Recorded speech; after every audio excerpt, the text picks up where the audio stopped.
राज्य को तेजी से ट्रिलियन डॉलर की अर्थव्यवस्था बनाने की दिशा में महायुति सरकार का इस वर्ष जो बजट पेश किया गया है वह महत्वपूर्ण कदम साबित होगा। यह बजट किसानों को राहत देने वाला, एआई तकनीक के माध्यम से कृषि को उन्नत बनाने वाला, ग्रामीण अर्थव्यवस्था को सशक्त करने वाला तथा शहरी विकास को गति देने वाला है। इस बजट में भले ही कुछ विषयों को प्राथमिकता नहीं दी गई, लेकिन आगामी समय में 50,000 करोड़ के बाम्बू प्लान क्लस्टर में मेलघाट का समावेश करने, जलगांव जामोद से मेलघाट तक सफारी कॉरिडोर का निर्माण करने जैसे विषयों को भी बजट में शामिल किया जाए, ऐसी गुजारिश होगी। यह बातें विधायक संजय कुटे ने बताई।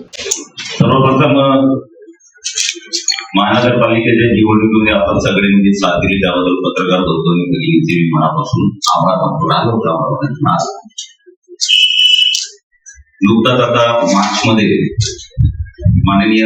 मुख्यमंत्री व अर्थमंत्री यांनी महाराष्ट्राचा अर्थसंकल्प सादर केला आणि महाराष्ट्राला भविष्यातील नवी दिशा आणि ज्याप्रमाणे मोदीजींच्या नेतृत्वामध्ये केंद्र सरकार गतिमानतेने आणि विकासात्मक काम करते आहे आणि एक दृष्टीतून विजन 2047 मध्ये 100 वर्ष जेव्हा देशाला पूर्ण होतील त्यावेळेस आपला देश विकसित असेल आणि कशा प्रकारचं रोल मॉडेल जे आहे जगामध्ये असेल यावर स्टेप बाय स्टेप असं विजन जे आहे ते केंद्र सरकार त्याच विजनला प्रतिसाद देत महाराष्ट्रामध्ये सुद्धा 2030, 2035 आणि 2047 अशा प्रकारचं विजन घेऊन 30 लाख लोकांच्याकडून त्यांचे विचार किंवा या 47 पर्यंत देश आपल्या महाराष्ट्रामध्ये कशा प्रकारे महाराष्ट्र उभे न्यावा, कोणत्या क्षेत्रात काय करावं असं 30 लाख लोकांनी त्यावर आपलं मत आणि अभिप्राय ते महाराष्ट्र शासनाकडे दिले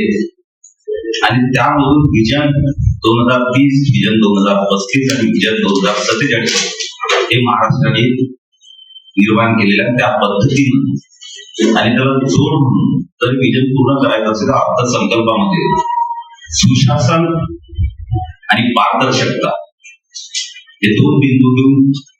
भविष्यामध्ये चांगल्या प्रकारचे सुशासन आणि पारदर्शकता ठेवून हे विजन पूर्ण करण्याकरिता वेगवेगळ्या प्रकारचे अतिशय दूरगामी